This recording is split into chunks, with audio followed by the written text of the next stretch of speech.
राधे राधे, हरे कृष्ण। आप सभी को षटतिला एकादशी की हार्दिक शुभकामनाएं। षटतिला एकादशी भगवान विष्णु को अत्यंत प्रिय एकादशी तिथि है और आज का दिन तो और भी विशेष है क्योंकि षटतिला एकादशी का पावन व्रत मकर संक्रांति के शुभ संयोग के साथ आया है। ये वो समय है जब सूर्य उत्तरायण होते हैं। शास्त्रों में कहा गया है कि इस दिन श्रद्धा से किया गया छोटा सा पुण्य भी जीवन के बड़े बड़े कष्टों को हर लेता है। षटतिला एकादशी पर तिल का विशेष महत्व है। ये व्रत न केवल वर्तमान जन्म के पापों को नष्ट करता है बल्कि पितरों को भी संतोष और शांति प्रदान करता है। मान्यता है कि जो व्यक्ति इस दिन मन, वचन और कर्म से शुद्ध होकर भगवान विष्णु का स्मरण करता है, उसके पितृदोष शांत होते हैं, घर में सुख समृद्धि का वास होता है। और यह भी अत्यंत महत्वपूर्ण है कि अगर कोई व्यक्ति किसी कारणवश व्रत नहीं भी रख पाता तो भी अगर वह श्रद्धा और ध्यान के साथ षटतिला एकादशी की कथा को सुनता है तो उसे व्रत के समान ही पुण्य की प्राप्ति होती है। कथा सुनने मात्र से ही दुखों का नाश और बाधाओं का अंत होकर सोया हुआ भाग्य भी जाग जाता है। तो आइए आज के इस पावन दिन पर कुछ क्षण अपने लिए निकालिए, पूजा में बैठिए, मन को शांत कीजिए और भगवान विष्णु का ध्यान करते हुए पूरे विश्वास और श्रद्धा के साथ इस दिव्य कथा को सुनिए। एक बार की बात है, देवर्षि नारद जी देवराज इंद्र के यहाँ से द्वारकापुरी जा रहे थे। नारद जी देवराज जी के वहां से पारिजात वृक्ष का एक पुष्प लेकर आए थे और उन्होंने वह पुष्प द्वारकाधीश जी को अर्पित किया। वो सुंदर पुष्प ठाकुर जी ने रुक्मिणी जी को दे दिया। नारद जी हमेशा वही कार्य करते हैं जो भगवान के मन में होता है और वे वही लीला करते हैं जिससे भगवत नाम, रूप और महिमा का अद्भुत रूप प्रकाशित हो। द्वारकाधीश जी को पुष्प अर्पित करने के बाद नारद जी सत्यभामा जी के महल में गए। नारद जी ने सत्यभागा जी से पूछा कि क्या स्वर्ग का पारिजात पुष्प उन्हें मिला। तब सत्यभामा जी को इस विषय में कोई जानकारी थी ही नहीं। अब नारद जी ने उनसे कहा कि मैं तो आपको श्री कृष्ण की सर्वोपरि प्राण प्रिया मानता था, तो मुझे लगा कि प्रभु ने वह पुष्प आपको ही दिया होगा, लेकिन दासियों से पता करने पर ज्ञात हुआ कि वो पुष्प तो भगवान ने रुक्मिणी जी को दे दिया था। नारद जी ने कहा, इसका मतलब श्री कृष्ण रुक्मिणी जी से ज्यादा प्रेम करते हैं। अब ये बात सुनते ही सत्यभामा जी रूठ कर बैठ गईं। नारद जी द्वारकाधीश के पास पुनः गए और कहने लगे, प्रभु आपके उस पुष्प को रुक्मिणी जी को देने की वजह से सत्यभामा जी आपसे रूठ गई हैं। तब ठाकुर जी ने पूछा, ये बात सत्यभामा जी को कैसे पता चली। नारद जी ने कहा, प्रभु मैं ही गया था उनके पास, ऐसे ही बात बात में ये बात मेरे मुंह से निकल गई।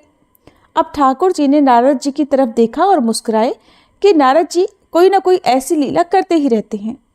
जब प्रभु सत्यभामा जी के समीप आए तो उन्होंने कहा कि वो पुष्प भले ही नारद जी वापस ले जाते, लेकिन उसे रुक्मिणी के पास नहीं जाना चाहिए था।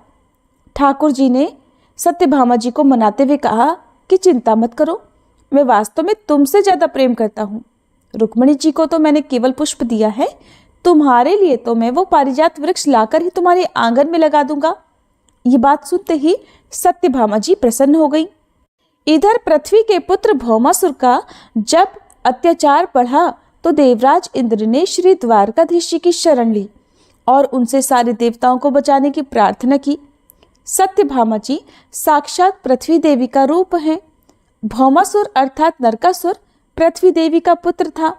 पृथ्वी देवी ने भगवान से वरदान मांगा था कि मेरे पुत्र को मेरे कहे बिना आप कभी नहीं मारेंगे। इसलिए सत्यभामा जी की आज्ञा के बिना भौमासुर का वध नहीं किया जा सकता था।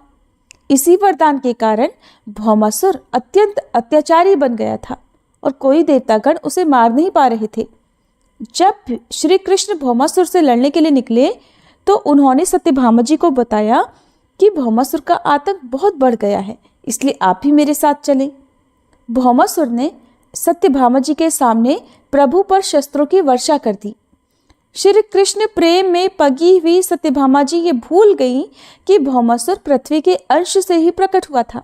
उन्होंने श्री कृष्ण से अनुरोध किया, हे नाथ उसे शीघ्र मार दीजिए। प्रभु सत्यभामा जी का वरदान पूरा करने के लिए ही रुके हुए थे और फिर उनके कहते ही प्रभु ने भौमासुर को मार गिराया, उसका वध कर दिया। अब भौमासुर को मारने पर देवलोक में देवराज इंद्र ने देवताओं सहित भगवान की बड़ी स्तुति पूजा की। तब प्रभु ने इंद्र को पारिजात वृक्ष देने के लिए कहा, क्योंकि सत्यभामा जी उसे अपने आंगन में लगाना चाहती थी। इस पर इंद्राणी ने पारिजात वृक्ष देने के लिए मना करते हुए कहा कि ये वृक्ष मृत्युलोक के योग्य है ही नहीं, इसलिए मैं इसे नहीं दे सकती, ये तो केवल स्वर्गलोक में होना चाहिए। देवराज ने इंद्राणी को याद दिलाया कि वो सर्वसमर्थ प्रभु हैं, जिन्होंने अभी भौमासुर को मार गिराया है, जिस पर देवताओं को कोई प्रभाव नहीं पड़ रहा था। लेकिन इंद्राणी भी हट करने लगी और वह पारिजात का वृक्ष देने के लिए तैयार ही नहीं हुई। कुछ देवतागण भी उनके पक्ष में आकर भगवान का विरोध करने लगे, यहाँ तक कि वो भगवान से युद्ध करने के लिए भी तैयार हो गए और उन्होंने प्रभु को कुछ कठोर शब्द भी कहे। उनका कहना था कि मृत्युलोक में देवलोक का वह वृक्ष नहीं जाएगा। तब प्रभु ने कहा, इन्हें मेरी द्वारकापुरी मृत्युलोक नजर आती है। अभी तक तो आप सभी भौमासुर के डर से पीड़ित थे। अगर भौमासुर का वध न होता तो तुम्हारे हाथ में तो स्वर्ग भी नहीं रहता, और तुम मांगने पर अब एक वृक्ष भी नहीं दे रहे हो। श्री कृष्ण ने गरुड़ जी को पारिजात वृक्ष को उखाड़ने की आज्ञा दी। आज्ञा पाते ही गरुड़ जी ने वृक्ष को बड़ी आसानी से अपनी चोंच से उखाड़ा और अपनी पीठ पर रख लिया। भगवान ने गरुड़ जी को उन अहंकारग्रस्त देवताओं को थोड़ी लीला दिखाने का संकेत किया। गरुड़ जी ने केवल एक पंख से प्रहार किया तो सहस्त्रों देवता मूर्छित होकर गिर गए। तब इंद्र ने प्रभु को प्रणाम करते हुए कहा कि हम लोगों से जो त्रुटि हुई हो, हे प्रभु, उसके लिए हमें क्षमा करें। ठाकुर जी, सत्यभामा जी और पारिजात वृक्ष अब सब गरुड़ जी पर विराजमान होकर वापस आ गए। पारिजात वृक्ष को सत्यभामा जी के महल में लगाया गया। अब सत्यभामा जी बहुत प्रसन्न थी। कुछ समय बाद नारद जी सत्यभामा जी के महल में पहुंचे।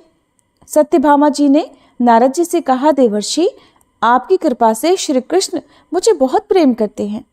रुक्मिणी जी को तो प्रभु ने पारिजात वृक्ष का केवल एक पुष्प लाकर दिया था, और देखिए ये वृक्ष आज मेरे आंगन में शोभा बढ़ा रहा है। नारद जी ने देखा कि सत्यभामा जी को अपने महल के वैभव का अहंकार हो गया था। सत्यभामा जी के पिता को सूर्य भगवान से स्यमंतक मणि मिली थी। वह मणि 8 भाग सोना रोज पैदा करती थी, और अब पारिजात वृक्ष भी उनके पास आ गया था।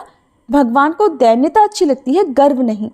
और जिस भक्त के मन में गर्व आ जाए, जिस भक्त के अंदर अहंकार आ जाए, भगवान उसे चूर चूर कर ही डालते हैं।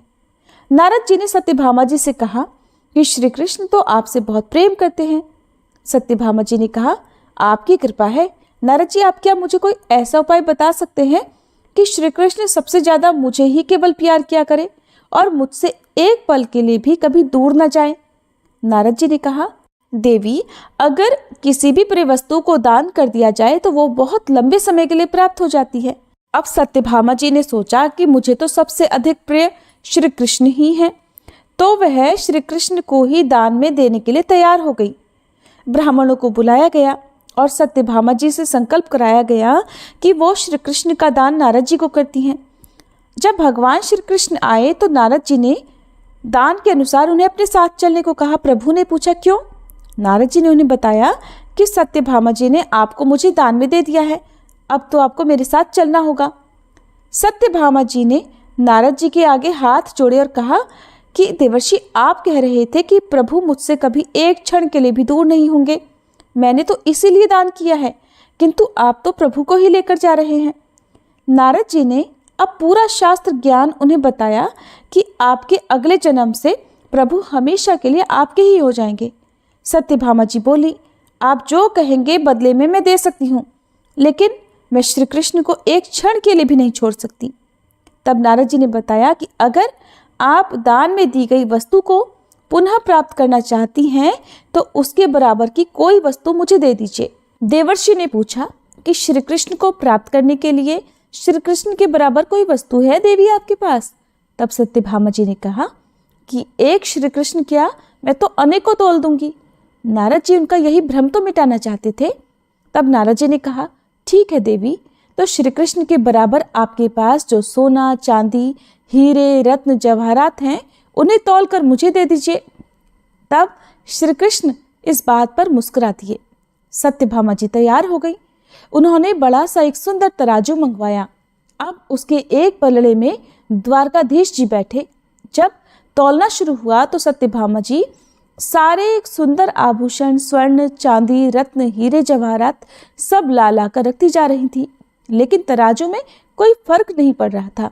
तराजू ना तो हिल डुल रहा था, ना ही ऊपर उठ रहा था। अब तो सत्यभामा जी व्याकुल हो गई कि अगर श्री कृष्ण को तौला नहीं जा सका तो नारद जी तो उन्हें अपने साथ ले जाएंगे। अब उन्होंने अपने साथ साथ अन्य रानियों के आभूषण, स्वर्ण, रत्न, हीरे, जवाहरात आदि लाकर पलड़े में डाल दिए, लेकिन पलड़ा फिर भी श्री कृष्ण का ही भारी रहा। खुद को मिलाकर अन्य रानियों के जितने स्वर्ण आभूषण आदि थे वो सारे के सारे उन्होंने पलड़े पर रख दिए थे, लेकिन पलड़ा हिला ही नहीं। ये देखकर सत्यभामा जी अब तो व्याकुल होकर रोने लगी। तब उन्होंने नारद जी से प्रार्थना की कि हे देवर्षि, मैं श्री कृष्ण के बिना नहीं रह सकती और अब तो मेरे पास श्री कृष्ण के बराबर देने के लिए कुछ भी नहीं बचा। नारद जी ने कहा, यह सारी रानियां हैं, लेकिन रुक्मिणी जी कहीं दिखाई नहीं दे रही। आप एक बार रुक्मिणी जी से पूछिए, उनके पास कुछ तो ऐसी वस्तु होगी जो श्री कृष्ण के बराबर हो। तब सत्यभामा जी दौड़ती हुई रुक्मिणी जी के पास गईं और रोते हुए उन्हें सारा वृतांत सुनाया। फिर उन्होंने कहा कि आप तो मेरी बड़ी बहन हैं, अब आप मुझ पर अपनी कृपा करें। तब रुक्मिणी जी ने कहा कि तुम निश्चिंत हो जाओ, और उन्होंने ऐसा कहकर तुलसी का एक पत्ता लिया और उसमें कृष्ण नाम लिखा। रुक्मिणी जी ने सारे आभूषण हटा दिए और जैसे ही पलड़े पर तुलसी का एकमात्र पत्ता रखा तो तुलसी जी का वह पलड़ा भारी हो गया और श्री कृष्ण का पलड़ा ऊपर उठ गया। तुलसी जी पर कृष्ण नाम लिखा था तो कृष्ण नाम का पलड़ा भारी हो गया और श्री कृष्ण हल्के हो गए। नारद जी और रुक्मिणी जी मुस्कुराकर सत्यभामा जी से कहने लगी, देखो प्रीतम को कैसे तोला गया। नाम से श्री कृष्ण को आप किसी सोने, चांदी, रत्नों से नहीं तोल सकते, क्योंकि श्री कृष्ण का नाम तो उनसे भी भारी है। इसलिए भगवान के भक्तों को कभी भी अपने पास जो कुछ भी हो उसका अहंकार नहीं करना चाहिए, बल्कि सच्चे मन से श्रद्धा के साथ केवल और केवल भगवान का नाम ही जपना चाहिए। सभी प्रेम से बोलिए बांके बिहारी लाल की जय। अब सुनिए षटतिला एकादशी व्रत की मुख्य कथा। एक समय दालभ्य ऋषि ने पुलत्स ऋषि से पूछा कि महाराज, पृथ्वी लोक के मनुष्य ब्रह्म हत्या आदि महान पाप करते हैं, पराये धन की चोरी और दूसरे की उन्नति को देखकर ईर्ष्या करते हैं, साथ ही अनेक प्रकार के व्यसनों में फंसे रहते हैं, फिर भी उनको नरक प्राप्त नहीं होता। इसका क्या कारण है? वो न जाने कौन सा दान पुण्य करते हैं जिससे उनके समस्त पाप नष्ट हो जाते हैं। ये सब कृपा पूर्वक आप कहिए। तब पुलत्स मुनि कहने लगे, हे महाभाग, आपने मुझसे अत्यंत गंभीर प्रश्न पूछा है। इससे संसार के जीवों का अत्यंत भला होगा। इस भेद को ब्रह्मा, विष्णु, रुद्र तथा इंद्र आदि भी नहीं जानते, परंतु मैं आपको यह गुप्त तत्व अवश्य बताऊंगा। माघ मास के लगते ही मनुष्य को स्नानादि करके शुद्ध रहना चाहिए और इंद्रियों को वश में करके तथा काम, क्रोध, लोभ, मोह, अहंकार, ईर्ष्या और द्वेष आदि का त्याग कर भगवान का स्मरण करना चाहिए। पुष्य नक्षत्र में गोबर, कपास, तिल मिलाकर उनके कंडे बनाने चाहिए। उन कंडों से 108 बार हवन करना चाहिए और उस दिन मूल नक्षत्र हो और एकादशी तिथि हो तो अच्छे पुण्य देने वाले नियमों को ग्रहण करें। स्नान आदि क्रिया से निवृत्त होकर सब देवताओं के देव श्री भगवान का पूजन कर और एकादशी का व्रत धारण करें। रात्रि को जागरण करना चाहिए। उनके दूसरे दिन धूप, दीप, नैवेद्य आदि से भगवान का पूजन करके खिचड़ी का भोग लगाएं और उसके बाद पेठा, नारियल, सीताफल या सुपारी सहित अर्घ्य देकर स्तुति करनी चाहिए कि भगवान, आप दीनों को शरण देने वाले हैं, इस संसार सागर में फंसे हुओं का उद्धार करने वाले हैं। हे पुंडरीकाक्ष, हे विश्वभावन, हे सुब्रह्मण्य, हे पूर्वज, हे जगतपते, आप लक्ष्मी जी सहित इस तुच्छ को ग्रहण कीजिए। इसके बाद जल से भरा हुआ घड़ा ब्राह्मण को दान करें और ब्राह्मण को श्यामा गौ और तिल पात्र देना भी उत्तम है। तिल स्नान और भोजन दोनों ही श्रेष्ठ है। इस प्रकार जो मनुष्य जितने तिलों का दान करता है उतने ही 1000 वर्ष स्वर्ग में वास करता है। तिल से स्नान, तिल का उपटन, तिल का हवन, तिल का तर्पण, तिल का भोजन और तिलों का दान, ये तिल के 6 प्रकार के प्रयोग होने के कारण ये षटतिला एकादशी कहलाती है। इस व्रत के करने से अनेक प्रकार के पाप नष्ट हो जाते हैं। इतनी कथा कहकर पुलत्स्य मुनि कहने लगे कि अब मैं इस षटतिला एकादशी की कथा तुमसे कहता हूँ। एक समय देवर्षि नारद जी ने भगवान श्री विष्णु से यही प्रश्न किया था और भगवान ने जो षटतिला एकादशी का महत्व नारद जी से कहा सो मैं तुमसे कहता हूँ। नारद जी कहने लगे, हे भगवान, षटतिला एकादशी का क्या पुण्य होता है और इसकी क्या कथा है, सो मुझसे कृपा कर कहिए। तब भगवान कहने लगे, हे नारद, मैं तुमसे आंखों देखी सत्य घटना कहता हूँ, तुम ध्यान पूर्वक सुनो। प्राचीन काल में मृत्युलोक में एक ब्राह्मणी रहती थी। वह सदैव व्रत किया करती। एक बार वह 1 मास तक व्रत करती रही। इससे उसका शरीर अत्यंत दुर्बल हो गया। यद्यपि वह अत्यंत बुद्धिमान थी, फिर भी उसने कभी देवताओं या ब्राह्मणों के निमित्त अन्न का दान नहीं किया था। इससे मैंने सोचा कि ब्राह्मणी ने व्रत आदि से अपना शरीर तो शुद्ध कर लिया है, अब इसको विष्णुलोक तो मिल ही जाएगा, परंतु इसने अपने जीवन में कभी अन्नदान नहीं किया है, इससे इसकी तृप्ति होना कठिन है। ऐसा विचार कर मैं एक भिक्षुक बनकर मृत्युलोक में उस ब्राह्मणी के पास गया और उससे भिक्षा मांगी। तब वह ब्राह्मणी बोली कि महाराज, आप यहाँ किस लिए आए हैं? मैंने कहा, मुझे भिक्षा चाहिए। इस पर उसने मिट्टी का एक ढेला मेरे भिक्षा पात्र में डाल दिया और मैं उसी को लेकर स्वर्ग में लौट आया।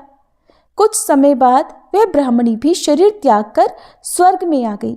उस ब्राह्मणी को मिट्टी का दान करने से स्वर्ग में तो सुंदर महल मिला, परंतु उसने घर को अन्न आदि सब सामग्रियों से शून्य पाया। घबराकर वह मेरे पास आई और कहने लगी, हे भगवान, मैंने अनेकों व्रत आदि से आपकी पूजा की, परंतु फिर भी मेरा घर अन्न आदि सब वस्तुओं से शून्य है, इसका क्या कारण है? तब मैंने कहा कि पहले तुम अपने घर जाओ। जब देव स्त्रियां तुम्हें देखने के लिए आएंगी तो पहले उनसे षटतिला एकादशी का पुण्य और विधि सुन लेना, तब द्वार खोलना। फिर मेरे ऐसे वचन सुनकर वह अपने घर गई। जब देव स्त्रियां आई और द्वार खोलने के लिए कहा तो ब्राह्मणी बोली कि आप मुझे देखने के लिए आई हैं, तो पहले आप षटतिला एकादशी का महात्म्य कहिए। उनमें से एक देव स्त्री कहने लगी कि मैं कहती हूँ, सुनो। फिर ब्राह्मणी ने षटतिला एकादशी का महात्म्य सुना। तब उसने द्वार खोला। देवांगनाओं ने उसको देखा कि न तो वह गांधर्वी और न आसुरी है, वरन पहले जैसी मानुषी है। तब ब्राह्मणी ने भी उनके कहे अनुसार षटतिला एकादशी का व्रत किया। इसके पुण्य प्रभाव से वह सुंदर और रूपवती हो गई और उसका घर अन्न आदि समस्त सामग्रियों से युक्त हो गया। इसलिए मनुष्य को मूर्खता त्याग कर षटतिला एकादशी का व्रत और लोभ न करके तिल आदि का दान करना चाहिए। इससे दुर्भाग्य, दरिद्रता और अनेक कष्ट दूर होकर उसको मोक्ष की प्राप्ति होती है। एकादशी व्रत कथा समाप्त। सब मिलकर प्रेम से बोलिए, श्री विष्णु भगवान की जय, श्री एकादशी मैया की जय। एक बार देवर्षि नारद जी वैकुंठ लोक गए। वहां उन्होंने भगवान श्री नारायण जी को प्रणाम किया। फिर नारद जी ने श्री नारायण जी से कहा, प्रभु, पृथ्वी पर अब आपका प्रभाव कम हो रहा है। धर्म पर चलने वालों को कोई शुभ फल प्राप्त ही नहीं हो रहा। जो पाप कर रहे हैं उनका तो भला हो रहा है।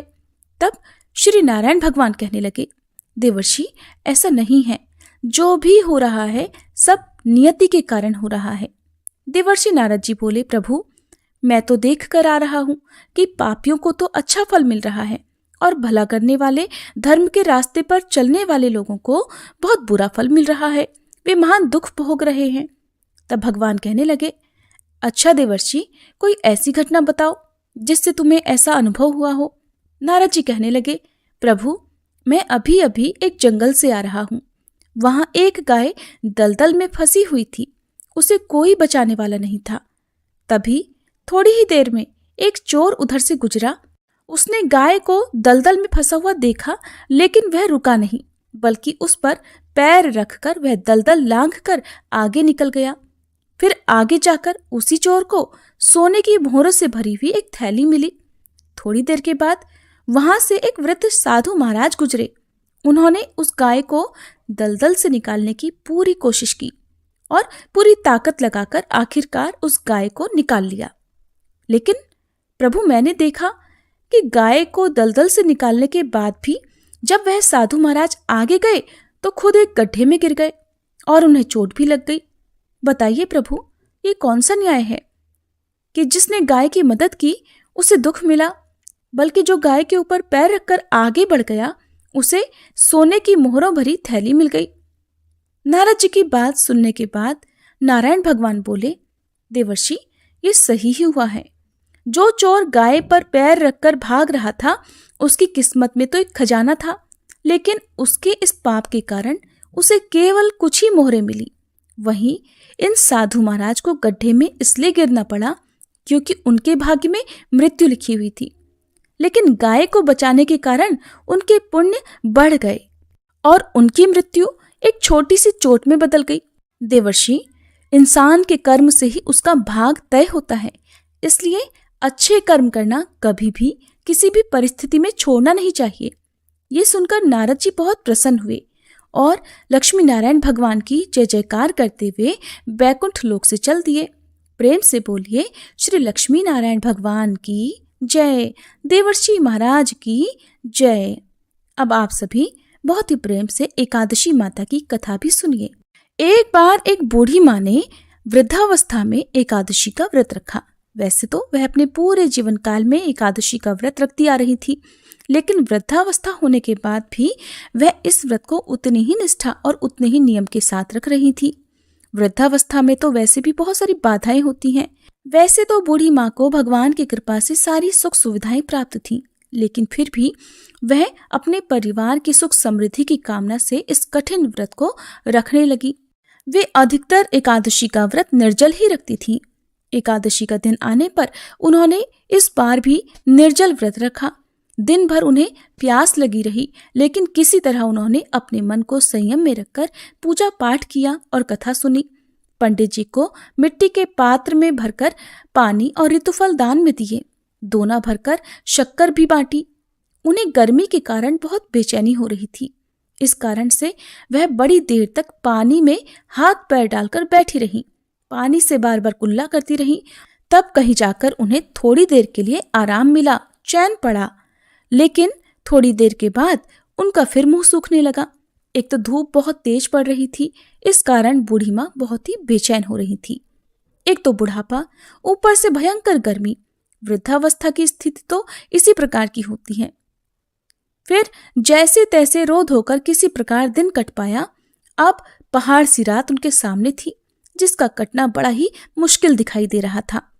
चारपाई पर पड़े पड़े भी शांति नहीं मिल रही थी और बूढ़ी माँ प्यास के मारे बार बार करवट बदल रही थी। कई बार वे घर से बाहर जाती, फिर अंदर आ जाती। न उन्हें घर के बाहर शांति मिल रही थी, न अंदर। वे चारपाई पर पड़ी पड़ी बार बार एकादशी माता का ध्यान करती रहीं और कहती रहीं, हे माता, आप मेरी लाज रखिएगा, आप मुझे शक्ति दीजिएगा, जिससे मैं भली भांति आपका ये व्रत कर सकूं और ये पहाड़ सी रात शांति के साथ बीत सके। प्यास के कारण बूढ़ी माँ की बेचैनी तो बढ़ ही रही थी। उन्होंने धैर्य रखने का बहुत प्रयास किया, किंतु सहनशीलता की सीमा टूट गई और वे घबराकर प्यास के मारे एकदम चिल्ला पड़ी। चिल्लाने लगी कि बचाओ बचाओ, मेरे प्राण निकल रहे हैं।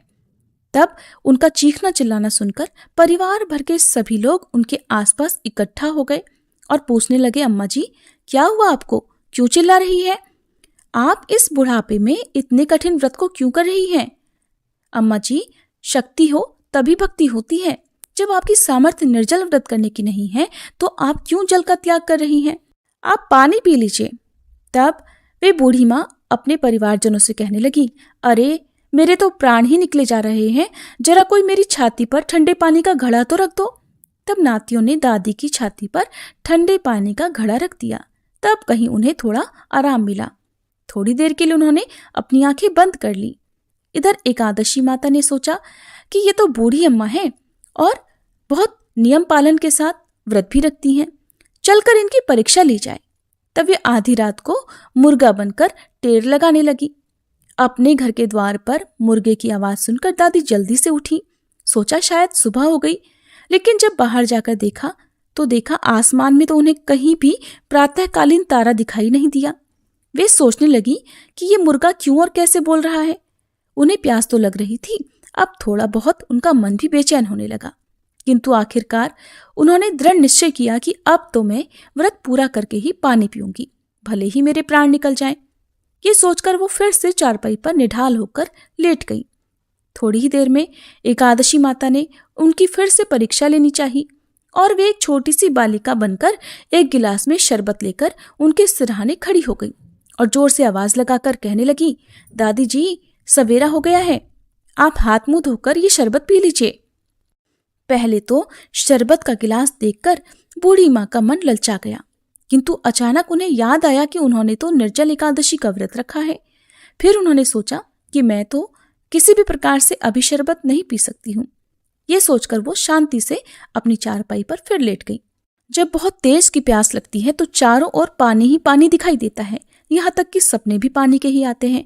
पानी पीने की तड़प इतनी थी कि थोड़ी ही देर के बाद में बूढ़ी माँ को ऐसा लगा मानो किसी ने उन्हें पानी के कुएं में पटक दिया हो, और वे बहुत देर तक उस कुएं में पानी में हाथ पांव चलाती रहीं, किंतु उन्होंने अपने मुंह में पानी की एक बूंद भी नहीं जाने दी और वे दृढ़तापूर्वक एकादशी व्रत का पालन करती रहीं। थोड़ी ही देर में न जाने कहां से सामने आग जलती दिखाई दी, जिससे उन्हें बहुत ज्यादा गर्मी लगने लगी और मारे प्यास के उनका गला सूखने लगा, उनके प्राण निकलने लगे। किंतु बूढ़ी माँ का कोई कुछ भी नहीं बिगाड़ पाया। वे जहां की तहां मुस्कुराती हुई सी बैठी रही। थोड़ी देर में बाहर उजाला होने लगा, ऐसा लगा मानो सवेरा हो गया हो। बूढ़ी माँ ने जब बाहर निकलकर देखा तो समझ गई कि अब सवेरा होने में बस कुछ ही देर बाकी है। ये जानकर वे बड़ी शांति से इधर उधर घूमने लगी। एकादशी माता ये बात अच्छी तरह से समझ गई कि ये बूढ़ी माँ किसी भी तरह अपने व्रत से नहीं टल सकती, अपना व्रत बीच में नहीं तोड़ सकती। वह उनके सत्य व्रत को बहुत अच्छी तरह से समझ गई। सवेरा होते ही बूढ़ी माता ने स्नान किया, भगवान की पूजा पाठ की, एकादशी माता की कथा सुनी, फिर ब्राह्मणों को दक्षिणा देकर भोजन कराया। तब कहीं उन्होंने जल ग्रहण किया। कन्याओं को भोजन कराने के बाद फिर माता ने खुद भोजन किया। उस श्रेष्ठ व्रत के प्रताप से बूढ़ी अम्मा की आयु बढ़ गई। उनका घर परिवार हरा भरा हो गया। घर में अब किसी प्रकार का कोई अभाव नहीं रहा और वे हर तरह के सुख साधनों से संपन्न हो गई। नाती नातिन से उनका घर भर गया और वे उसी दिन से 12 महीने की एकादशी का व्रत उसी प्रकार निर्जल रखने लगी। और फिर एकादशी व्रत के पुण्य प्रताप से वह अपने जीवन में हर प्रकार के सुख भोग कर अंत में वैकुंठ धाम को चली गई। हे एकादशी माता, जैसे आपने उन बूढ़ी माँ और उनके परिवारजनों को सुख समृद्धि प्रदान की, जैसे आपने बूढ़ी माँ को अंत में मोक्ष प्रदान किया, वैसे ही इस कथा को सुनने वाले सभी भक्तों को सुख सुविधाएं प्रदान कर उनकी मनोकामनाएं पूर्ण करना और मोक्ष प्राप्ति की इच्छा रखने वाले भक्तों को मोक्ष प्रदान करना। प्रेम से बोलिए एकादशी माता की जय। महर्षि वेद व्यास जी द्वारा रचित 18 पुराणों में से एक अग्नि पुराण में अग्निदेव द्वारा महर्षि वशिष्ठ को दिए गए विभिन्न उपदेश हैं और इसी के अंतर्गत इस समस्त पाप नाशक स्तोत्र के बारे में महात्मा पुष्कर कहते हैं कि मनुष्य चित्त की मलिनतावश चोरी, हत्या, पर स्त्री गमन आदि तरह तरह के पाप करता है, पर जब चित्त कुछ शुद्ध होता है तब उसे इन पापों से मुक्ति की इच्छा होती है। उस समय भगवान नारायण की दिव्य स्तुति करने से समस्त पापों का प्रायश्चित पूर्ण हो जाता है। इसलिए इस दिव्य स्तोत्र का नाम समस्त पाप नाशक स्तोत्र है। महात्मा पुष्कर कहते हैं, सर्वव्यापी श्री विष्णु को सदा नमस्कार है, श्री हरि विष्णु को नमस्कार है। मैं अपने चित्त में स्थित सर्वव्यापी अहंकार शून्य श्री हरि को नमस्कार करता हूँ। मैं अपने मानस में विराजमान अव्यक्त, अनंत और अपराजित परमेश्वर को नमस्कार करता हूँ। सबके पूजनीय, जन्म और मरण से रहित, प्रभावशाली श्री विष्णु को नमस्कार है। श्री विष्णु मेरे चित्त में निवास करते हैं। श्री विष्णु मेरी बुद्धि में विराजमान है। श्री विष्णु मेरे अहंकार में प्रतिष्ठित हैं और श्री विष्णु मुझ में भी स्थित हैं। वे श्री विष्णु ही चराचर प्राणियों के कर्मों के रूप में स्थित हैं। उनके चिंतन से मेरे पाप का विनाश हो। जो ध्यान करने पर पापों का हरण करते हैं और भावना करने से स्वप्न में दर्शन देते हैं।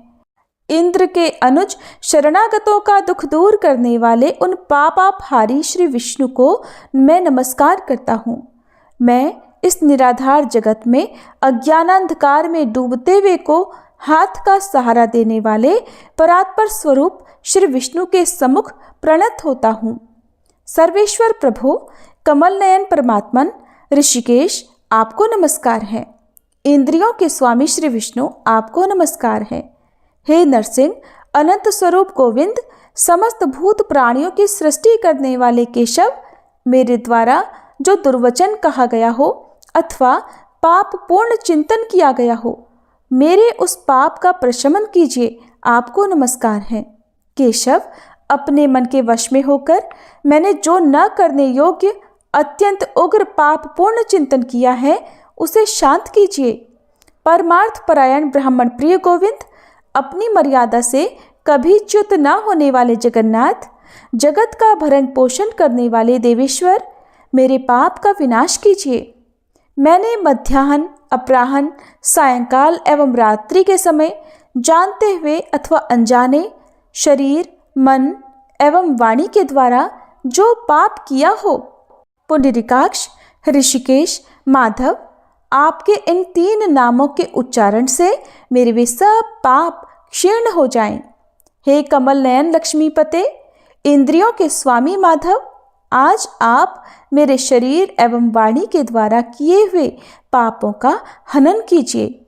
आज मैंने खाते, सोते, खड़े, चलते अथवा जागते हुए मन, वाणी और शरीर से जो भी नीच एवं नरक की प्राप्ति कराने वाला सूक्ष्म अथवा स्थूल पाप किया हो, भगवान वासुदेव के नामोच्चारण से वे सब विनष्ट हो जाएं। जो परब्रह्म, परम धाम और परम पवित्र हैं, उन श्री विष्णु के संकीर्तन से मेरे सब पाप लुप्त हो जाएं। जिसको प्राप्त होकर ज्ञानी जन पुनः लौट कर नहीं आते, जो गंध, स्पर्श आदि तन्मात्राओं से रहित हैं, श्री विष्णु का वह परम पद मेरे पापों का शमन करे। जो मनुष्य पापों का विनाश करने वाले इस स्तोत्र का पठन अथवा श्रवण करता है, वह शरीर, मन और वाणी जनित समस्त पापों से छूट जाता है एवं समस्त पाप ग्रहों से मुक्त होकर श्री विष्णु के परम पद को प्राप्त होता है। इसलिए किसी भी पाप के हो जाने पर इस स्तोत्र का जप करें। यह स्तोत्र पाप समूहों के प्रायश्चित के समान है।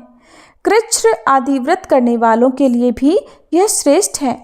स्तोत्र, जप और व्रत रूप प्रायश्चित से संपूर्ण पाप नष्ट हो जाते हैं। इसलिए भोग और मोक्ष की सिद्धि के लिए इनका अनुष्ठान करना चाहिए। हरे कृष्ण। ये थी आज की कथाएं। उम्मीद है आपको पसंद आई होंगी।